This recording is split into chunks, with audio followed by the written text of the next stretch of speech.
Ulysses actually takes place all in the span of 24 hours. Um, Like, what are we talking about here? Like, what are we doing? what is the most memorable conversation that you have had about James Joyce? Probably that there's that show in New York. Like, who knew? So what, like, describe, so for people who have never heard about it, like, what is it in your understanding? Oh, I'm also one of those people who've never really heard about it, except for the fact that there's a show in New York. But so that's about how I can explain it for the rest. Okay. Sounds good. Yeah. But so why, if you like, here's a question. If you don't even like really know what the show is or anything about it, why is that the most interesting thing you've heard about James Joyce? Probably because you can only catch that in New York, and New York seems pretty cool. I've never been. So when you think of James Joyce and it goes to that show, it's more as like something that exists in a specific event in a specific location.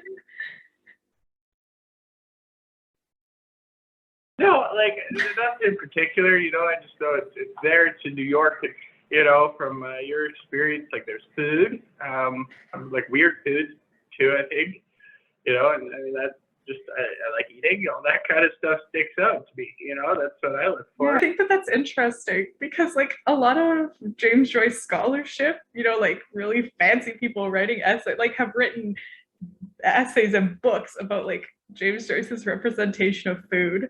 So like, and how he describes it in his book. So I don't know, I just find it interesting that like, even for someone who's like, you haven't read any Joyce, right? Or like any Joyce scholarship. No, not a chance. So that's what I'm saying, that I find it interesting that like this one tiny bit of information that you have about Joyce, and that there's this event that's centered around Joyce and it serves food and the food is like this interesting thing for you, is somehow the same topic that people who have been studying Joyce for like 30 years also focus on. I don't know, it just seems interesting to me. I mean, throw me a degree, That's how you get it. That's how you become a Joyce scholar. Who is James Joyce? To be honest with you, like zero clue, like at all. I would have to say author. Like that would be what comes to my mind. Okay. He's written books. Do you know the titles of any of his books? About cats. That as well. I believe I read in your thing Ulysses, perhaps. That's one of them. Yes. Or is that just wrong? No, Ulysses is one of the books here. Hearing Ulysses, I feel like I've heard it referred to as like the unreadable book. Never even tried reading it. I probably never would try reading it. It's just, that's what I've heard. Mm-hmm. I assume because it's probably like this thick and, lots of large words and all that. So, in your mind, when you picture an unreadable book, what might be the content? Way too big for like no reason. It's got to be extremely boring. If you got to stop Google it every few minutes, then what's the point? Just put it down and pick something better up that you enjoy. Like, what's the point of reading if you don't enjoy it? That's why I stay away from reading, because I don't enjoy it. One thing that you said that sort of interested me is this idea of like it being really long for no reason. Does that sort of imply in your mind that there like could be a book that has a reason to be long, or like is there any reason in your mind why a book should be long? And what might Ulysses be missing? No, like I think a lot of things could be summed up, in bits and pieces of things that I've read in the past. Nothing to do with James Joyce, just any old book, school report, you got a book report. Like there's just so many things in books that could be just like, okay, to the point. And, like we're not dumb when we're reading books. Like we could use a little bit of, we can use some logic to piece the puzzle together. We don't need every single word, like the toast was slightly brown, a little bit of butter, all the stupid repeated books like that. It's just like, what a waste. Like, we get it. But what if I told you that a lot of people actually have the opposite problem with Ulysses, where it like explains and describes so little of what's happening that it has the opposite problem, you know what I mean, of where it almost feels like it's going too fast, and people wish that Joyce would like slow down and just tell us what's happening for once. Why do you need like 3,000 pages? Nothing then, or however many long it is. I don't know. I've never read the book. I just would have to assume that it was a boring, long, unreadable book because of that. Mm-hmm. But I don't know. You know, yeah. If it's too vague, well, then what a waste of paper there. Like, what are we covering? Like 30 years of someone's life, day by day, and he just couldn't be, direct enough. I don't know. I have no idea even what the story's about. Okay, well, it's interesting that you bring up timelines and that perhaps it's so long it could cover 30 years, because Ulysses actually takes place all in the span of 24 hours. Like, what are we talking about here? Like, what are we doing? Why? Why is that so? Like, what are like, we doing at that point? How can you not? How many pages? How many pages is that book? This is like the 1922 text. So it's the like first edition copy was 732 pages. But so. Mm-hmm. Okay, well, here's the thing though. Here's my beef with this. Flip to any random page right now and just read middlest line you can find. Okay. Any random page, just read the middle line. Okay, here, just a random page I flipped to. I don't know. Okay, meanwhile, this good sister stood by the door and begged them at the reverence of Jesu or Ulf their liege lord to leave their wassailing, for there was above one quick with child, a gentle dame, whose time hied fast. Like, listen to that. That's just not enjoyable. If I were to sit down and just read that, like, that just would not be a good time, dude. Well, why not? Why isn't it a good time? What about that is like frustrating or annoying or boring? Like, think about why do most people read aside from you? What is different about the way I read, in your thoughts? Well, I mean, you're literally going to school and paying to do things like this. Okay, most people, I would say, do not pay to do this. It would be like, an extracurricular, a hobby type, maybe you got a book club, not, doing that kind of thing. That's what's different.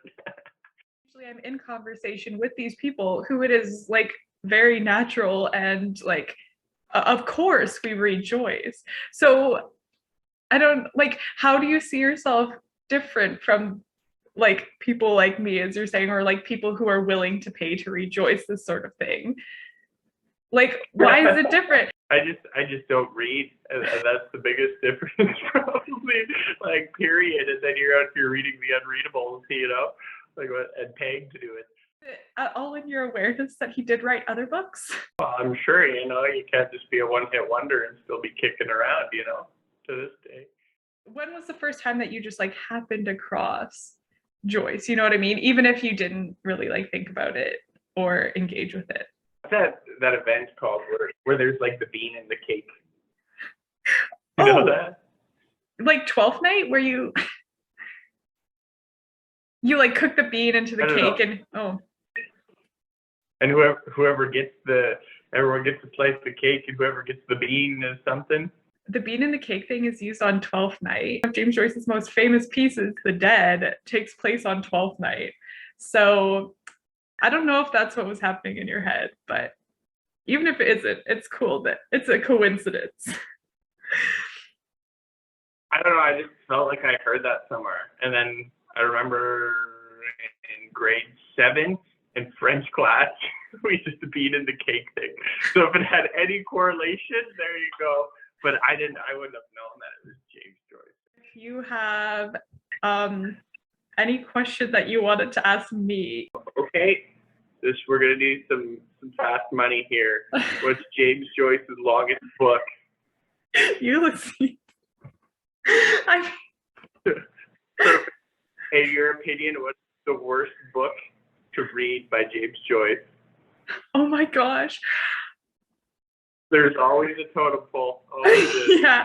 doesn't matter. I'm gonna say, okay, my hot take is that it's chamber music, which is this like lyrical poem, like lyrical love poems that he tried to write when he was like 19 or something. And they're all right, but in my mind, they're really annoying because he met his like future wife, Nora, after he wrote them. But then he was like, Nora, like you were in my heart all along, even though I didn't know you, like these poems were for you. And he got her this little necklace that like had lines from the poems engraved on them. And then he cheated on Nora with this woman named Martha and sent her a copy of chamber music. And that's just such a putrid story to me. So I hate chamber music now. You already know he wrote those for Martha. You already know he wrote those for Martha, and then Nora came along, and he was like, "Oh, you know it." And I just can't stand that. Right. Okay, second question here. Why is he still kicking around, honestly? That's a good question. I feel like there are just so many topics that he covers. So like one of the ways that we describe Ulysses is as an encyclopedic novel, because he just like had such a wide spread of knowledge, and he like put little bits and pieces of honestly everything into Ulysses. So I think the reason that it like hangs around is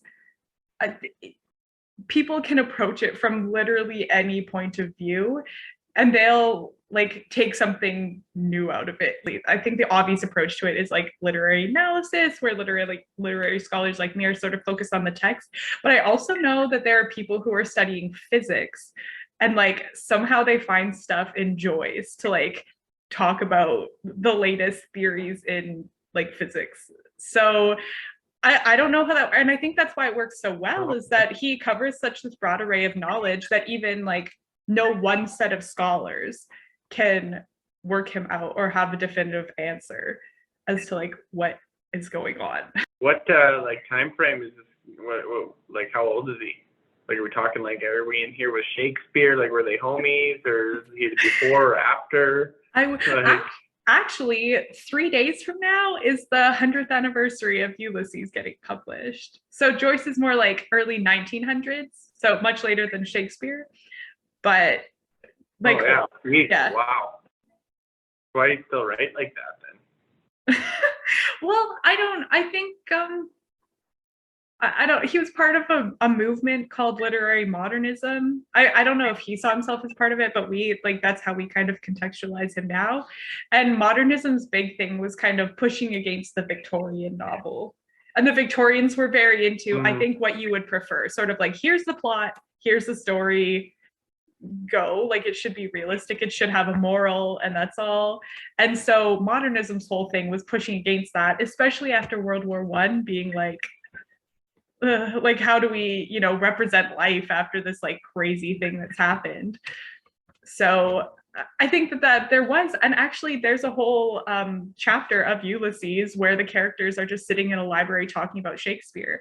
So I think after the Victorians there was kind of this push to be like, Victorian narration doesn't work for us, and maybe we need to look back to people like Shakespeare, to people like Homer, who wrote like the Odyssey, which Ulysses is a character in the Odyssey. That's where the title comes from.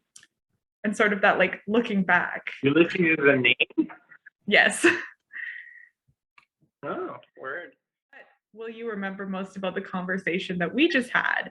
And were there any parts of it that stood out as like really frustrating or challenging to you? Or was there anything that was, fun for once about Joyce? Well, I'll remember now that he's after Shakespeare. Good. I will also remember that Ulysses takes place in 24 hours and is just so unnecessarily long and yet vague at the same time, I guess. Like, what? How does that happen?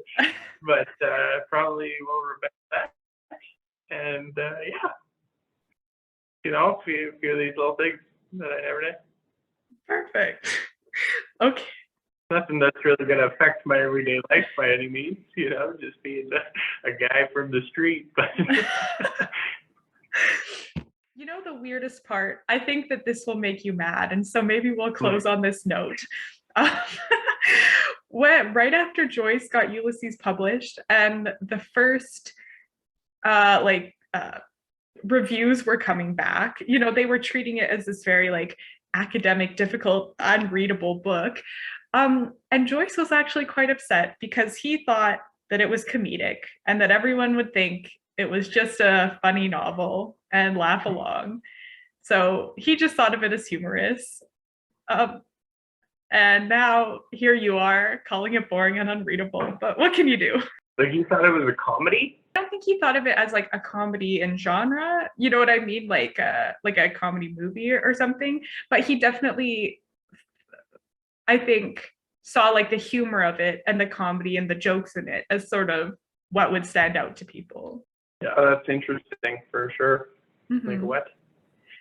And I mean, I don't like, to be fair, I don't know. I think there are certainly some comedic parts. There's one chapter that ends with just a whole bunch of like P's, R's, and F's just like along the page. And that is representing a fart. So, I mean, I think. So, like, parts, they're just the timeless humor, hey? I think that Joyce was expecting more people to appreciate or like focus on those sorts of moments of just like the like body, almost like childish humor. And instead people are like, oh, let's read this through the lens of like Catholicism. So I don't know if he would have liked my work, but oh well, doesn't matter.